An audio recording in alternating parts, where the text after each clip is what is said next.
बात यह है कि अपनी पर्चियां, अपनी दोस्ती यारियां, ये जब तक मैं एक चीज़ बता दूं, मैं बाबर आजम को सपोर्ट करता हूं और करता रहूंगा।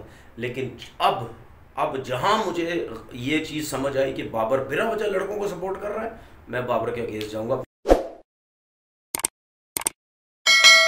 अस्सलाम वालेकुम। पाकिस्तान टीम अनाउंस हो गई।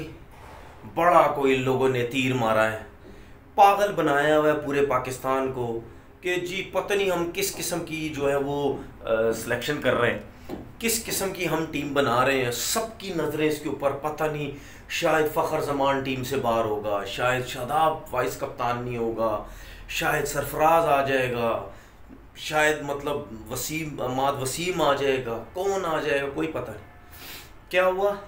सिर्फ एक चेंज, वो भी क्या चेंज, वो भी पर्ची, बहुत बड़ी पर्ची, पता नहीं किसकी पर्ची लगी है। देखें बात सुने, मैं एक चीज़ बता दूं, मैं अब ये जो सिलेक्शन होती है, मैं इस सिलेक्शन में मैं बहुत बाबर आजम को सपोर्ट करता हूं।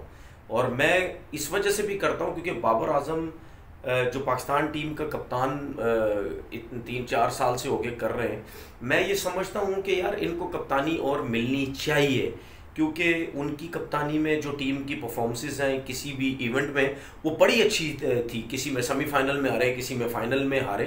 तो अब ये जो रोटी गैंग, ये दोस्ती यारी, ये सब कुछ चल रहा है, तो इसका जवाब फिर बाबर आजम भी होना चाहिए। मेरा सवाल बाबर आजम से और मेरा सवाल ये चीफ सेलेक्टर से, जिसको मैं पहले भी कहता था मैं लेजेंड नहीं मानता, और इस सिलेक्शन के बाद मैं फिर बोलूँगा मैं इंजमाम उल हक को लेजेंड नहीं मानता। क्रिकेटर लेजेंड नहीं, चीफ सेलेक्टर बनने के बाद ये लेजेंड वाली काम नहीं है जो वो कर रहे हैं। पहली चीज़, मेरा सवाल, अगर बाबर आजम ने हसन अली को सपोर्ट किया है, तो क्या बाबर आजम को हसन अली की इंटरनेशनल क्रिकेट की परफॉर्मेंस नज़र नहीं आई? 15 मैचेस में कुछ सिर्फ 13-14 आउट है, और इकोनॉमी आप चेक करो लास्ट 15 मैचेस की, हर मैच में कोई 8 से ऊपर, कोई 9 से ऊपर, कोई 7 से ऊपर, कोई 6.5, कोई 7.5, पता नहीं 8.5, कितनी ज़्यादा इकोनॉमी है उसकी। उसके बाद ये जो लेटेस्ट वनडे कप ख़त्म हुआ है उसमें 40वां नंबर है उसका। तो क्या बाबर आजम को ये नज़र नहीं आया? अच्छा जी चले, बाबर आजम ने इसको बैक नहीं किया, चीफ सेलेक्टर ने बैक किया होगा या किसी और ने बैक किया होगा, क्या उनको हसन अली की परफॉर्मेंस नज़र नहीं आई? मतलब क्या सिलेक्शन करना चाहते हो? कोई ऐसा प्लेयर, बॉलर नहीं लेना चाह रहे जिसकी फॉर्म अच्छी लगी हुई है, उसको सिलेक्ट कर लिया जाए? इससे तो साफ पता चलता है या दोस्ती यारी निभाई जा रही है, ठीक है, या फिर चल रहा है काम, भाई ठीक है यही लड़के आएंगे, इसके अलावा कोई नहीं आएगा। चीफ सेलेक्टर की मैं बात इस वजह से कर रहा हूँ कि अगर आपकी सिलेक्शन हसन अली, फ़खर जमान या शादाब वाइस कप्तान दोबारा बन गया है, अगर आपकी नहीं सुनी जा रही, तो आप किस चीज़ के लेजेंड है फिर? तो फिर तो मैं सही कह रहा हूँ ना, आप किसी काम के लेजेंड नहीं है। क्योंकि अगर आप अपने आप को लेजेंड समझते हैं, तो आपके होते हुए आपके नीचे ये किस किस्म की सिलेक्शन हो रही है?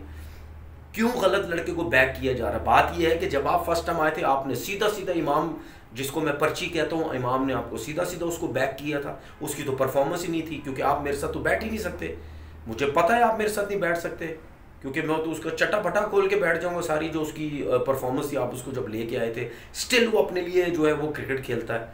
फ़खर जमान की फॉर्म नहीं है पिछले कोई 15 मैचेस के अंदर। एशिया कप में आपने उसको देख लिया खेलते हुए, उसका दिल ही नहीं कर रहा खेलते हुए, उसको बल्ला ही नहीं आ रहा बॉल के ऊपर। उसकी सिलेक्शन होगी, शादाब वाइस कप्तान बना हुआ, एक आने का, माजरत के साथ एक आने का, वो वनडे का बॉलर नहीं है, आपने उसको फिर वाइस कप्तान बना दिया। नवाज आप टीम के साथ, उसामा मीर एक जेन्युइन बॉलर, उसको आपने टीम में रखा है। अबरार की हम बात कर रहे थे, क्योंकि जाहिर सी बात है वो कराची का है, आपने तो सीधा सीधा उसको रखना ही नहीं है टीम के अंदर, इसीलिए आपने उसको रिजर्व में रखा हुआ है। रिजर्व में इस वजह से रखा हुआ है क्योंकि अगर मेन जो टीम में बॉलर्स हैं, अगर उनकी परफॉर्मेंस अच्छी होती चली जाए, तो फिर अबरार को रखने की ज़रूरत ही नहीं है।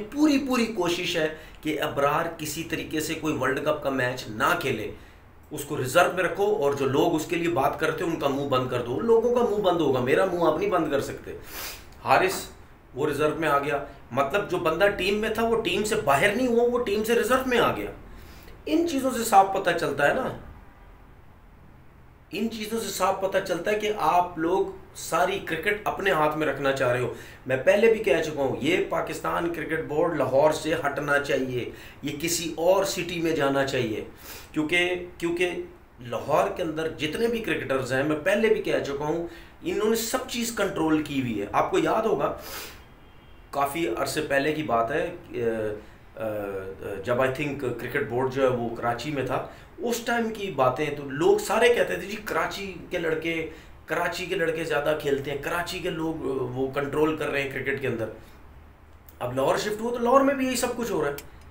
क्रिकेट बोर्ड ऐसी जगह पे होना चाहिए जहाँ पे जितने आपके जो बड़े बड़े नाम है ना, ये उस शहर में ना रहते हो, वहाँ पे आपका क्रिकेट बोर्ड होना चाहिए। ना हो कराची में, ना हो किसी जगह पे, ऐसी जगह पे हो जहाँ ये बड़े बड़े क्रिकेटर ना रहते हो, क्योंकि वो जब रहेंगे तो यही सब कुछ होगा। अभी मैं सुन रहा हूँ, अभी कंफर्म नहीं है, अभी सुन रहा हूँ कि जी बॉलिंग कोच मुश्ताक अहमद उम्मीदवार है ज़्यादा। क्या परफॉर्मेंस है इस मुश्ताक अहमद की, ये तो मुझे कोई बताए। जब नेशनल क्रिकेट एकेडमी में था तो कितने इसने स्पिनर हमें निकाल के दे दिए, चले पाकिस्तान के लिए ना निकाल के दिए हो, एक स्पिनर मुझे कोई ये बता दे नेशनल क्रिकेट एकेडमी में, ये और शकलैन मुश्ताक, कौन सा ऐसा स्पिनर इनके होते हुए, ठीक है, इन्होंने कुछ किया हो वाकई यार ये कुछ भी नहीं था, हमने इसके ऊपर काम किया। क्यों? क्योंकि इनमें खुद एबिलिटी नहीं है, ये भरमबाज है सारे, ये टीवी पे बैठ के भरमबाजियां करते हैं, ये क्रिकेट के ऊपर इस तरह समझाएंगे, इस तरह बात करेंगे जिस तरीके से इनको पता नहीं कितनी नॉलेज है। अगर इनको इतनी नॉलेज होती ना तो क्या बात थी, ठीक है ना, तो क्या बात थी अगर ये इतने कुछ कर लेते। यही पॉलिटिक्स, सियासत के चक्कर में, अपने लोगों को लाने के चक्कर में इसको फिर उठा के पाकिस्तान टीम में लेके आ जाएंगे। उसको क्या है, उसको तो मसले कोई नहीं है, वो तो सारे टीवी पे पैसा बनाते हैं, टीम के साथ रहेंगे, पीएसएल के साथ रहे, हर जगह घुसे में। इसीलिए मैं आप लोगों को बोलता हूँ, ये 92 वालों से जब तक हमारी जान नहीं छूटेगी, आपकी क्रिकेट जो है वो बर्बाद ही रहेगी। ये अगर इतने अच्छे होते ना तो हमें पाकिस्तान क्रिकेट में कोई प्रॉब्लम नहीं होती। ये सब अपने मकसद के लिए काम कर रहे हैं, सब अपने मकसद के लिए लगे हुए हैं। वो हफीज़ ने रिज़ाइन कर दिया, भाई आपने रिज़ाइन किया एजाज़ी तौर पर, आपने भाई एजाज़ी क्या, ये कोई गली मोहल्ले की टीम तो नहीं है, ये गली मोहल्ले का बोर्ड आपने एजाज़ी तौर पर, अगर आपने नहीं काम करना था, अगर आप समझते थे मैं इनके साथ काम नहीं कर सकता, मेरी नहीं बनेगी, तो आपको ऑन एजाज़ी तौर पे भी ये चीज़ नहीं लेनी चाहिए थी। तो मजाक हो रहा है क्या, क्रिकेट कमेटी में एजाज़ी तौर पे आ गए। तो अगर आपने रिज़ाइन भी दिया और अगर आपकी मर्ज़ी से टीम बनी या नहीं बनी, या आपकी मर्ज़ी से लड़का सेलेक्ट हुआ या नहीं हुआ, तो आप आके बताओ फिर मीडिया में कि यार ये सब कुछ हो रहा है, यहाँ पे ये चीज़ें, इस वजह से ये सब कुछ हो रहा है। ऐसा तो नहीं हुआ, आपने तो नहीं बताया, ना आप बताएंगे, क्योंकि मुझे पता है कि आपने दोबारा क्रिकेट बोर्ड में जाना है, कोई ना कोई आपको ऑफर मिलेगा तो चले जाएंगे क्रिकेट बोर्ड में। हर कोई तनवीर अहमद नहीं है भाईजान जो सीधी सीधी बात ठोकेगा आके क्योंकि उसने क्रिकेट बोर्ड में नहीं जाना। ये जो जितने भी क्रिकेटर्स हैं, ये जो गिरगिट की तरह रंग बदलते हैं, ये डिप्लोमेटिक होते हैं, इसीलिए आपकी पाकिस्तान क्रिकेट तबाह है, इसीलिए आपकी पाकिस्तान क्रिकेट तबाह है। सीधी सीधी बात ही नहीं करते, आके मजे लगे हुए, फखर जमान कुछ नहीं, वर्ल्ड कप में आ गया है, मतलब हसन अली की एक टके की परफॉर्मेंस नहीं, वर्ल्ड कप में आ गया।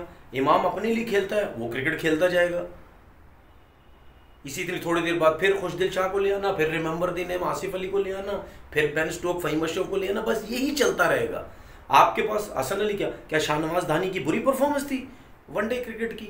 क्या अरशद इकबाल बुरा बॉलर है वनडे क्रिकेट को? शाहीन्स के साथ ये इतनी अच्छी परफॉर्मेंस दी है, ये क्यों नहीं है? आमिर जमाल क्या बुरा है? आपके पास क्या ऑलराउंडर है, मुझे तो बता दो।